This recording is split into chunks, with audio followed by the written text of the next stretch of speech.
Hello friends, നിലാവ് നക്ഷത്രവും ചാനലിൻ്റെ പുതിയൊരു വീഡിയോയിലേക്ക് എല്ലാവർക്കും സ്വാഗതം. ഇന്നത്തെ നമ്മുടെ വീഡിയോ കശുമാവൻ കൃഷിയെ പറ്റിയുള്ളതാണ് കേട്ടോ.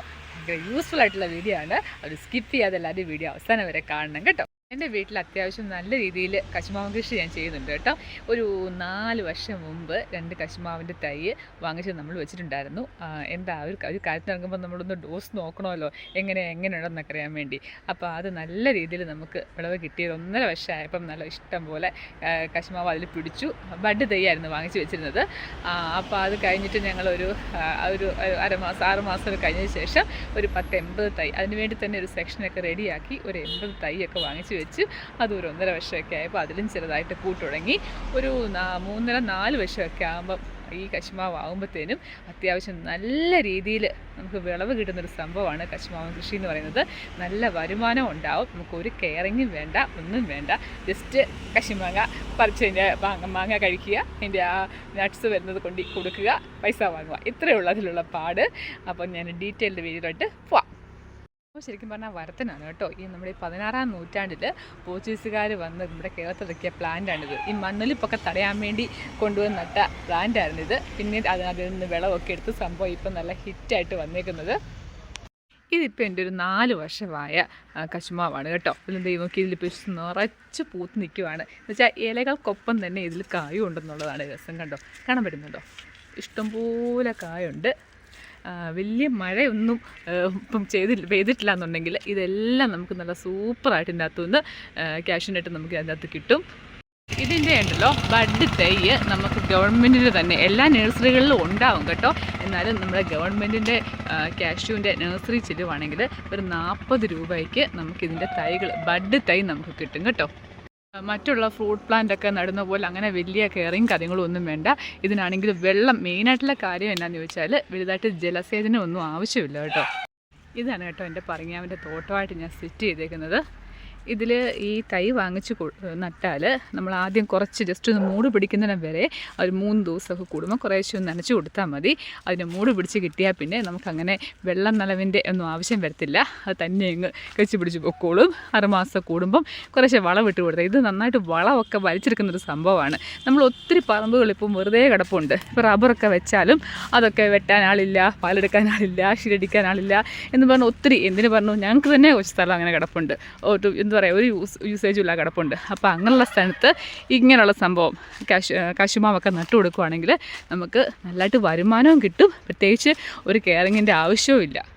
എനിക്കിപ്പോൾ ഞാൻ കാണിച്ചല്ലോ 4 വർഷമായ ഒരു കശുമാവ് കാണിച്ചല്ലോ, അതിൽ നിന്ന് ഫസ്റ്റ് തന്നെ വിളവെടുത്തപ്പോൾ, അതായത് ആദ്യത്തെ കായ്ച്ചപ്പോൾ തന്നെ എനിക്ക് 5.5 കിലോ ഉണക്ക 5.5 കിലോ കാഷ്യൂ നല്ല കിട്ടിയിട്ടോ. അത് നല്ല പരിപാടി. ഞാൻ കാണിച്ചു തരാം അതിൻ്റെ വീഡിയോ. 1 വർഷം ആകുമ്പോൾ ഇതിന് പ്രൂണിങ് ചെയ്യണമെന്നേ ഉള്ളൂ. 1 വർഷം ആകുമ്പോഴത്തേനും ഇതിന് അതിലൊരു 6 അടി ഹൈറ്റ് ഒക്കെ ആകുമ്പോഴത്തേനും അവിടെ വെച്ച് നമ്മൾ കട്ട് ചെയ്യണം. അപ്പോൾ ഇതുപോലെ പടന്ന് കിടന്ന് കായ്ച്ചോളൂ. ഇല്ല അതല്ലെങ്കിൽ പിന്നെ ഈ ചോട് തൊട്ടേ ഇങ്ങനെ അങ്ങോട്ടും ഇങ്ങോട്ടും ശേഖരങ്ങളായിരിക്കും നമ്മളിപ്പോൾ കട്ട് ചെയ്ത് നിർത്തിയേക്കുന്നത് കേട്ടോ. അപ്പോൾ നമുക്ക് ഇതിൻ്റെ ഇടയിൽ കൂടെ നടക്കുകയും ചെയ്യാം. അത്യാവശ്യം നല്ല ഭംഗിയുണ്ട്. എന്താ പറയുക, അടുപ്പ് കത്തിക്കുന്നവരാണെങ്കിൽ വിറകിന് നമുക്ക് കിടക്കുന്നുണ്ടോ, വിറകിന് യാതൊരു പഞ്ഞവും കാണത്തില്ല. വിറക് കിട്ടുകയും ചെയ്യും. ഇതിന് മാംഗോ ഉണ്ടല്ലോ, ഈ കാഷ്യൂ മാംഗോ, എന്തൊരു ഇപ്പോഴത്തെ പിള്ളേരൊന്നും കഴിച്ചിട്ട് പോലും ഇല്ല കേട്ടോ. അത്ര ടേസ്റ്റാണ് ഈ സംഭവം. ഇവിടെ ഇപ്പം നമ്മളിവിടെ അത്യാവശ്യം എല്ലാവർക്കും കൊടുക്കാറുമുണ്ട് കഴിക്കാൻ. ഇവിടുത്തെ പിള്ളേരെല്ലാം ഇതെല്ലാം കഴിക്കാറുമുണ്ട്. അത്ര രുചിയാണ് ഇതിൻ്റെ മാംഗോ കഴിക്കാനും. അതുപോലെ നട്ട്സ് അത് നമ്മൾ തന്നെ ഇങ്ങനെ ചുട്ടെടുക്കും. അതിൻ്റെ പരിപ്പ് എന്ത് രുചിയാണെന്നറിയാമോ അത് കഴിക്കാൻ. ചിലയിടത്തൊക്കെ ഇതിനെ പറങ്ങാവെന്ന് പറയും, കശുമാവെന്ന് പറയും. ഞങ്ങളിവിടെ കോട്ടയത്തോട്ടൊക്കെ ഇതിനെ കപ്പലിമാവെന്നാണ് പറയുന്നത്. അങ്ങനെ ഒരു പേര് ശരിക്കും ഉണ്ടെന്നില്ല. ഞാനൊക്കെ കപ്പലിമാങ്ങ എന്ന് പറഞ്ഞിട്ടിരുന്നത്. ഇവിടെ വന്നപ്പോൾ ഇത് പറങ്ങാങ്ങയായി. കൊല്ലത്താണ് ഇപ്പം ഞാൻ. കൊല്ലത്തായപ്പോൾ അത് പറങ്ങാങ്ങയായി. അങ്ങനെ പല സ്ഥലത്തും പല പേരാണ്. അതിൽ ഇംഗ്ലീഷിൽ ഒറ്റ പേരേ ഉള്ളൂ, കാഷ്യൂ മാംഗോ. അതാണ് അതിന് ഇംഗ്ലീഷിലുള്ള ഒറ്റ പേരേ ഉള്ളൂ, അതാണ്. അപ്പം ഇങ്ങനെ വെറുതെ സ്ഥലം കിടക്കുന്നവരുണ്ടെങ്കിൽ നല്ല രീതിയിൽ കൃഷി ചെയ്താൽ അത്യാവശ്യം നല്ല വരുമാനം നമുക്ക് ഉണ്ടാക്കാൻ പറ്റും. ഒന്നും അധികം മേലനക്കാതെ ചെയ്യാവുന്നൊരു കാര്യമാണിത് കേട്ടോ. വെച്ച് കൊടുക്കുകയാണെങ്കിൽ എന്താ അതിൻ്റെ മൂഡിൽ കാട് പറിക്കാനും ഒക്കെ സ്പെഷ്യൽ ആൾക്കാർ വേണം. വളവിടാനായി ബഹളമായി ആ പഴയ പ്രശ്നമാണ്. ഇത് കണ്ടോ, ഇതിൻ്റെ മൂട് കിടക്കുന്നതുണ്ടോ, ഒരു പോച്ച പോലും നിൽക്കുന്നിടത്ത് കിളിക്കത്തില്ല. അങ്ങനെയാണ് ഇതിൻ്റെ കിടപ്പ്. ഞങ്ങളിതിപ്പോൾ നട്ടിട്ട് ഞങ്ങൾക്ക് അത് സക്സസ് ആയിട്ടുണ്ട്. നല്ല രീതിയിൽ വരുമാനമൊക്കെ കിട്ടുന്നുണ്ട് ഇതിൽ നിന്ന്. അപ്പം നെഗറ്റീവായിട്ട് പറയാൻ ഒന്നും തന്നെ തോന്നിയിട്ടില്ല ഇതിൻ്റെ അകത്തുനിന്ന്. നിങ്ങളിത് കണ്ടോ, ഇതെൻ്റെ കഴിഞ്ഞ വർഷത്തെ കശുമാങ്ങയിൽ നിന്ന് എടുത്ത നട്ട്സ് എടുത്ത് കണ്ടോ ഉണക്കി വെച്ചേക്കുന്നതാണ് കേട്ടോ. ഇത് എത്ര നാൾ വേണേലും ഇങ്ങനെ ഇരുന്നുള്ളൂ. ഒരു ടൈറ്റ് ആയിട്ടുള്ള കണ്ടെയ്നറിൽ അടച്ചു വെച്ചേക്കുവാണെങ്കിൽ ഇത് ഒരു കേടും വരത്തില്ല. നമുക്ക് ആവശ്യമുള്ള അപ്പം നല്ല മഴയൊക്കെ ഉള്ള സമയത്താണെങ്കിൽ ഇതെടുത്ത് ചുട്ട് ഇതിൻ്റെ പരിപ്പെടുത്ത് കഴിച്ചാൽ ഇത്ര ടേസ്റ്റുള്ള വേറെ സാധനമില്ല. അങ്ങോട്ട് ചുടുമ്പോൾ മണം തന്നെ എൻ്റെ പൊന്നു അസാമാന്യമാണ് കേട്ടോ.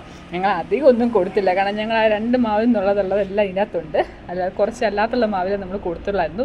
ഇത്തവണ നമുക്ക് നല്ലൊരു വിളവ് നമ്മൾ പ്രതീക്ഷിക്കുന്നുണ്ട്. അപ്പോൾ നിങ്ങൾക്ക് എൻ്റെ വീഡിയോ ഇഷ്ടമായിരുന്നു ഞാൻ കരുതുവാണ്. ഇതെല്ലാവർക്കും യൂസ്ഫുൾ ആയെന്ന് ഞാൻ വിചാരിക്കുവാണ്. അപ്പോൾ എൻ്റെ വീഡിയോ ഇഷ്ടമായിട്ടുള്ളവരൊക്കെ എൻ്റെ ചാനലൊക്കെ ഒന്ന് സബ്സ്ക്രൈബ് ചെയ്യാനും അതുപോലെ ലൈക്ക് ചെയ്യാനൊന്നും മറക്കരുത്. അപ്പം അടുത്തൊരു വീഡിയോ ആയിട്ട് വരുന്നവരേക്കും എല്ലാവർക്കും ബൈ.